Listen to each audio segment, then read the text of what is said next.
ओम शांति। 26 दिसंबर 2024 के ईश्वरीय महावाक्य हैं। आज के साकार मधुर मुरली के सार में मीठे मीठे प्यारे प्यारे परम शिक्षक परम सतगुरु ने कहा, मीठे बच्चे तुम अभी पढ़ाई पढ़ रहे हो। यह पढ़ाई है पतित से पावन बनने की। तुम्हें यह पढ़ना और पढ़ाना है, सबको रास्ता दिखाना है। बाबा कहते हैं यह पढ़ाई तुम आत्माओं की शुद्धि के लिए है। पतित पावन बाप आते हैं तो पतित दुनिया को पावन बनाते हैं और आत्मा को भी पावन बनाते हैं। पुण्य आत्मा, देव आत्मा, है ना, संपूर्ण कला से भरपूर करने वाली संस्कारी आत्मा। तो बाबा कहते हैं तुम यही अभी पढ़ाई पढ़ रहे हो। यह पढ़ाई है पतित से पावन बनने की। तुम्हें यह पढ़ना और पढ़ाना है। प्रश्न, दुनिया में कौन सा ज्ञान होते हुए भी अज्ञान अंधियारा है? उत्तर, माया का ज्ञान जिससे विनाश होता है। मून तक जाते हैं, यह ज्ञान बहुत है, लेकिन नई दुनिया और पुरानी दुनिया का ज्ञान किसी के पास नहीं है। सब अज्ञान अंधियारे में है।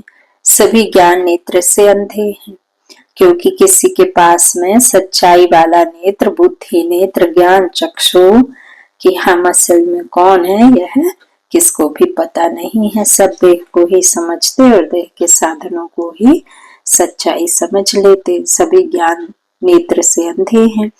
आत्मा का किसी को भी पता नहीं और ना ही परमात्मा का यथार्थ पहचान।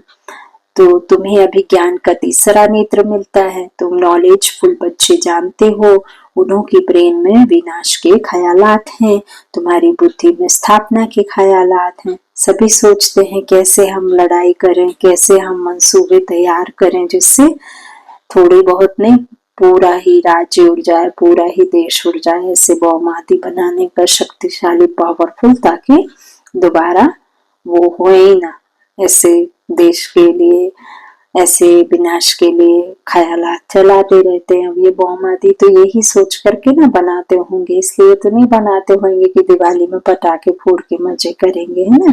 वो तो दुनिया विनाश के लिए। और तुम बच्चों की बुद्धि में सदा यही ख्यालात चलते रहते हैं कि कैसे विश्व में शांति हो, कैसे आत्मा पावन बने, कैसे इस दुनिया में वो दुनिया जल्दी से जल्दी आए जो दुनिया में सभी सुखी रहते हैं, है ना।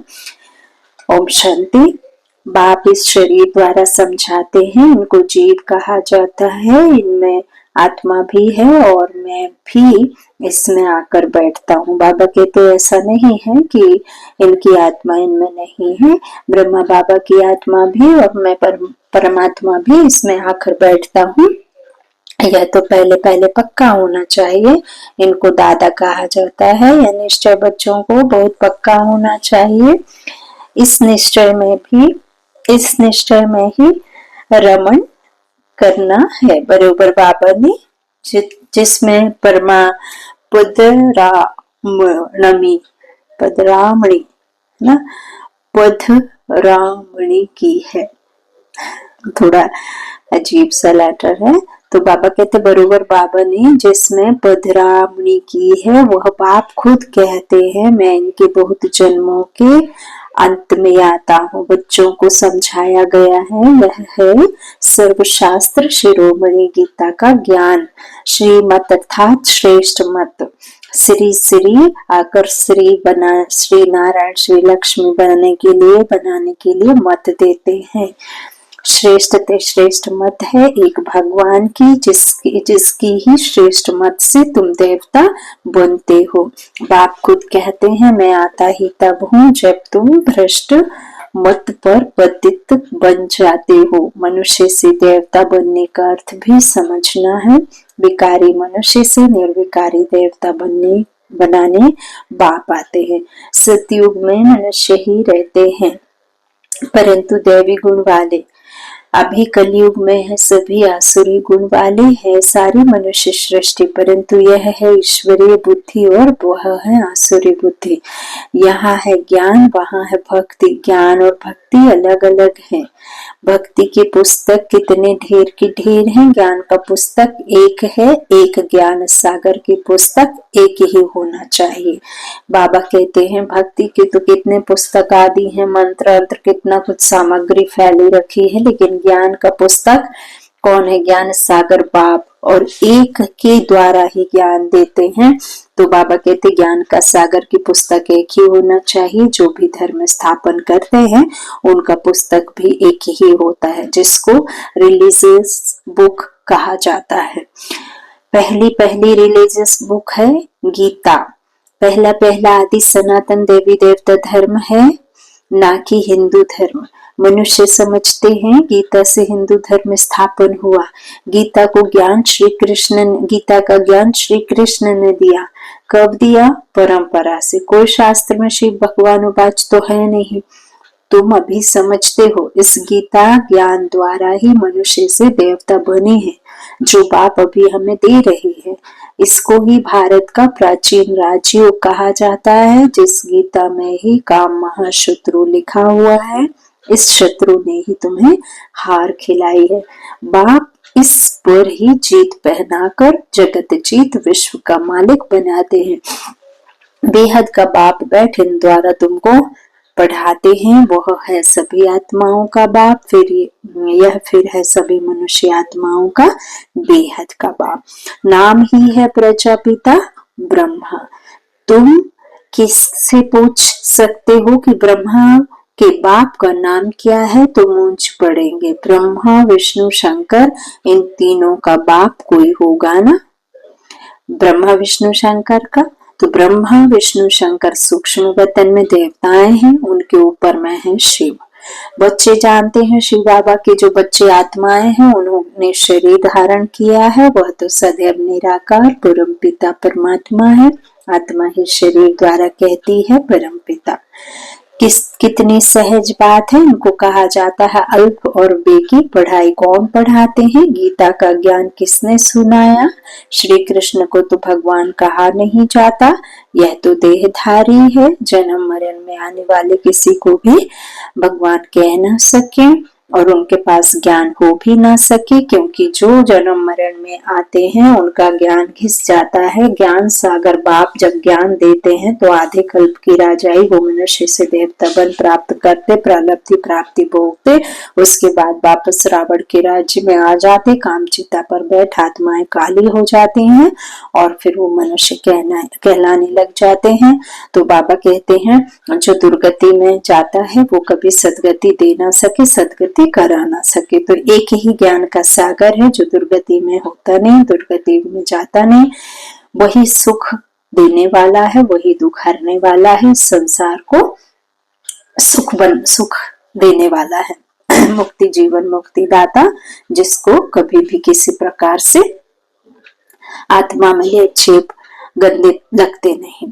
तो बाबा कहते इस तरह से श्री बाबा के जो बच्चे आत्माएं हैं उन्होंने शरीर धारण किया है ना। तो वह तो सदैव निराकार परमपिता परमात्मा है। आत्मा ही शरीर द्वारा कहती है परमपिता। कितनी सहज बात है। उनको कहा जाता है अल्फ और बे की पढ़ाई कौन पढ़ाते हैं? गीता का ज्ञान किसने सुनाया? श्री कृष्ण को तो भगवान कहा नहीं जाता, वह तो देहधारी है, ताजधारी है। शिव तो है निराकार, उन पर तो कोई ताज आदि है नहीं। वही ज्ञान का सागर है। बाप ही बीज रूप चैतन्य है। तुम भी चैतन्य हो। सभी झाड़ों के आदि मध्यांत को तुम जानते हो। भल तुम माली नहीं हो, परंतु समझ सकते हो कि बीज कैसे डालते हैं, उनसे झाड़ कैसे निकलता है। वह है जड़, वह है चैतन्य। बाबा कहते हैं वह है जड़ और यह है चैतन्य।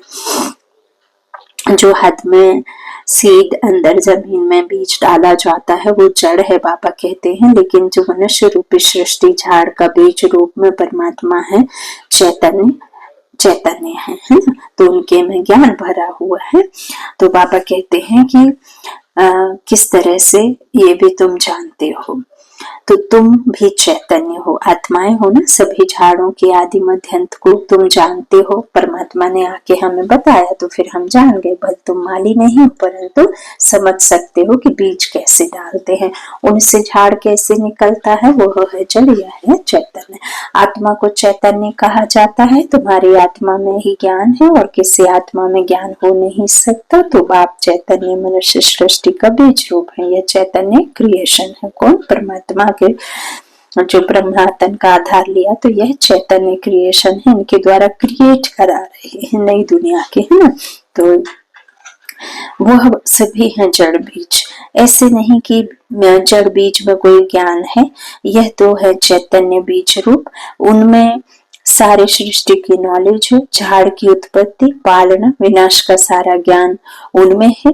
फिर नया झाड़ कैसे खड़ा होता है, वह है गुप्त। तुमको ज्ञान भी गुप्त मिलता है, बाप भी गुप्त आए हैं, तुम जानते हो। यह कलम लग रहा है अभी तो पतित, सभी पतित बन गए हैं। अच्छा, बीज से पहला पहला पत्ता निकला, वह कौन था? सतयुग का पहला पत्ता तो श्री कृष्ण को ही कहेंगे, लक्ष्मी नारायण को नहीं कहेंगे। नया पत्ता छोटा होता है, पीछे बड़ा होता है।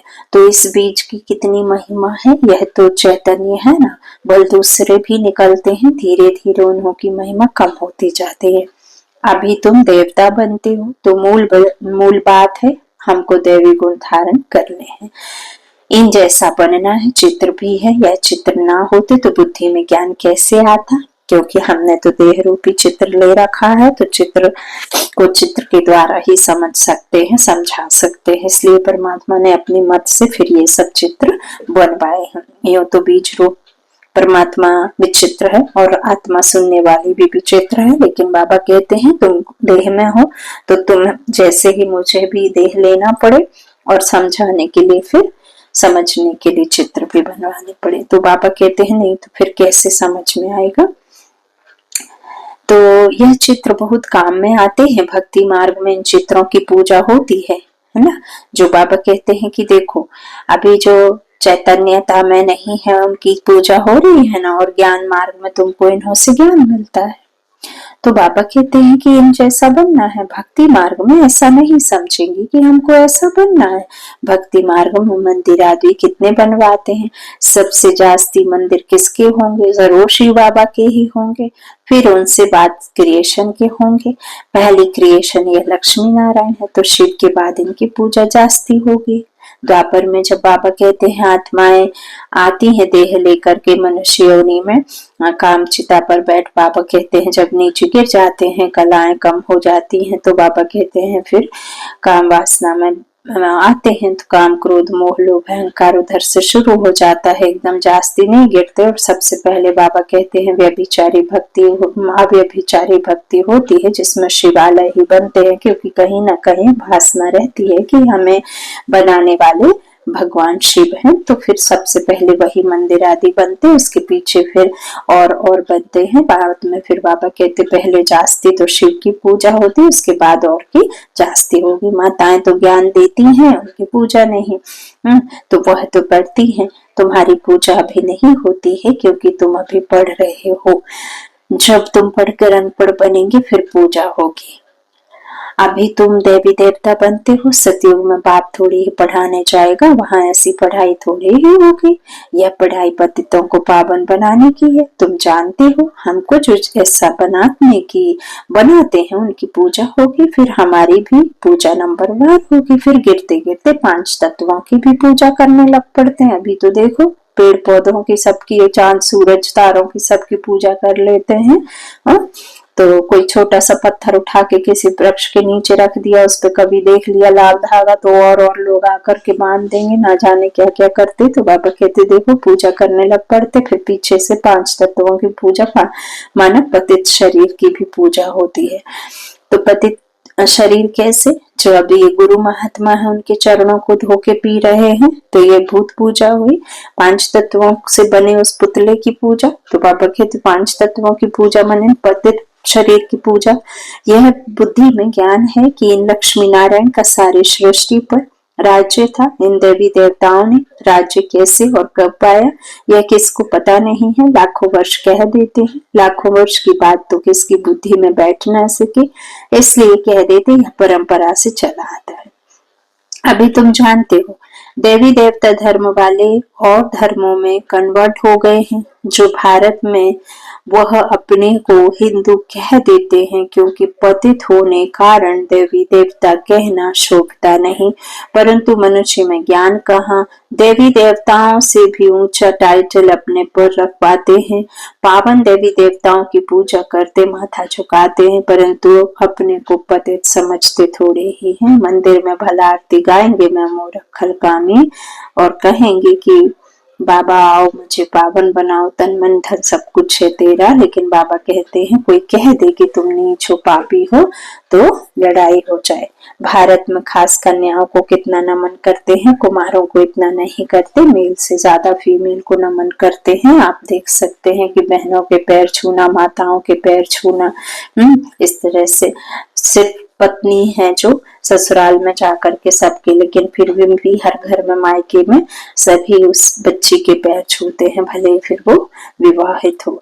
तो इस तरह बाबा कहते हैं कि मेल से ज्यादा फीमेल को नमन करते हैं, क्योंकि इस समय ज्ञान अमृत पहले इन माताओं को मिलता है। बाप इनमें प्रवेश करते हैं, यह भी समझते हो। यह ब्रह्मा बाबा ज्ञान की बड़ी नदी है, ब्रह्मपुत्र ज्ञान नदी भी है, फिर पुरुष भी है। ब्रह्मपुत्र नदी सबसे बड़ी है, तो कलकत्ता तरफ सागर में जाकर मिलती है। मेला भी वहां ही लगता है, परंतु उन्हें यह पता नहीं है कि यह आत्मा और परमात्मा का मेला है। वह तो पानी की नदी है जिसका नाम ब्रह्मपुत्र रखा है, वह तो ब्रह्म को ईश्वर कह देते हैं, इसलिए ब्रह्मपुत्रा को पावन समझते हैं। ब्रह्म तो जबकि बाबा कहते हैं तत्व है, रहने की जगह है, आत्माओं का घर है, फिर उसे ही ईश्वर समझ लेना। बाबा कहते हैं जिस जगह से तुम आते हो, जिस निराकारी दुनिया में तुम रहते हो, जिस तत्व में तुम ब्रह्म तत्व में रहते हो, उधर में एक परमात्मा रहता है जो सत्यम शिवम सुंदरम है, जो ब्रह्मांड का मालिक है, जो ज्ञान सागर है, जो भगवान है, जो ईश्वर है, जिसमें चैतन्यता है, उसमें ज्ञान भरा हुआ होता है। उस परमात्मा को याद करने का भी आकर के परमात्मा ही ज्ञान देते हैं कि कैसे मुझे याद करोगे तो तुम्हारे अंदर में गुण भरेंगे। फिर देखो हाथ में तो बाबा कहते हैं, बहुत ब्रह्म को ईश्वर कह देते, इसलिए ब्रह्मपुत्रा को पावन समझते हैं। पतित पावन वास्तव में गंगा को नहीं कहा जाता है। यहाँ सागर और ब्रह्मा नदी का मेल है। यहाँ ज्ञान सागर बाप और ब्रह्मा नदी का मेल है। बाप कहते हैं यह फीमेल तो नहीं है जिस द्वारा एडॉप्शन होती है। यह बहुत गुहा समझने की बातें हैं जो फिर प्रायः लोप हो जाती हैं, हो जानी है। फिर बाद में मनुष्य इस आधार पर शास्त्र आदि बनाते हैं। पहले हाथ से लिखे हुए शास्त्र थे, बाद में बड़ी बड़ी मोटी किताबें छपवाई हैं। संस्कृत में श्लोक आदि थे नहीं। यह तो बिल्कुल सहज बात है। मैं इन द्वारा राजयोग सिखलाता हूँ, फिर यह दुनिया ही खलास हो जाएगी। शास्त्र आदि कुछ भी नहीं रहेंगे, फिर भक्ति मार्ग में यह शास्त्र आदि बनेंगे। मनुष्य समझते हैं यह शास्त्र आदि परंपरा से चले आए हैं, इसको कहा जाता है ज्ञान अंधेरा। अभी तुम बच्चों को बाप पढ़ाते हैं, जिससे तुम सोचरे में आए हो। सतयुग में है पवित्र प्रवृत्ति मार्ग, कलयुग में सभी अपवित्र प्रवृत्ति मार्ग वाले हैं।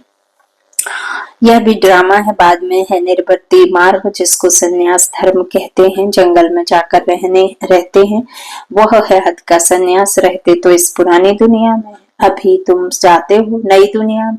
तुम्हें तो बाप से ज्ञान का तीसरा नेत्र मिला है, तो तुम कितने नॉलेजफुल बनते हो। इससे जास्ती नॉलेज होती ही नहीं। वह तो है माया की नॉलेज, जिससे विनाश होता है। तो वो लोग मून चांद पर जाकर खोज करते। तुम्हारे लिए कोई नई बात नहीं। यह सभी माया का पॉम्प है। बहुत शो करते हैं, आदि डीपनेस में जाते हैं कि कुछ कमाल करके दिखाएं। अति डीपनेस में बहुत कमाल करने से फिर नुकसान हो जाता है। उनके ब्रेन में विनाश के लिए ख्यालात आते हैं, ऊपर जाते समय 100 बार सोचते हैं, बच गए तो ठीक है, नहीं तो फिर कुछ नहीं कर सकते। क्या क्या बनाते रहते हैं, बनाने वाले जानते हैं इससे ही विनाश होगा। ट्रायल भी करते रहते हैं, कहते भी हैं 2 बिल्ली लड़े, माखन तीसरा खा गया।